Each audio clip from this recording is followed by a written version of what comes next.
Hello namaste welcome to my channel.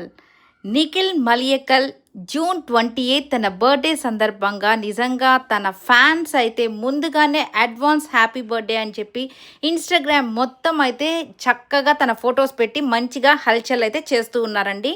So ఇంకా కొంతమంది fans అయితే తన సెట్ దగ్గరికి వెళ్ళి ఇప్పుడే అడ్వాన్స్ హ్యాపీ బర్త్డే అన్నా అని చెప్పేసి కేక్స్ అయితే కట్ చేయించడం, వాళ్ళ చేత తినిపించుకోవడం ఇవన్నీ అయితే చేస్తూ ఉన్నారు. సో వాళ్ళల్లో నిజంగానే డైహార్డ్ ఫ్యాన్స్ ఉన్నారని ప్రూవ్ చేసుకునే విధంగా వీళ్ళైతే కేక్స్ కట్ చేసి రకరకాల కేక్స్తో నిఖిల్ని చాలా హ్యాపీగా అయితే వీళ్ళంతా చూసుకుంటూ ఉన్నారండి. నిజంగా చాలా చాలా హ్యాపీగా అనిపించింది. ఎందుకంటే ఇంత మంచి ఫ్యాన్ బేస్ ఉండడం అనేది అందరికీ సాధ్యం కాదు. So Nikhil you are so lucky, ఇలాంటి ఫ్యాన్స్ ఉన్నారు కాబట్టి. సో నీకు కూడా అడ్వాన్స్ హ్యాపీ బర్త్డే. ఇంకా ఇలాంటివి హ్యాపీ బర్త్డేస్ చాలా చేసుకోవాలని మనస్ఫూర్తిగా కోరుకుంటున్నాను. ఈ వీడియో నచ్చినట్లయితే లైక్ చేయండి.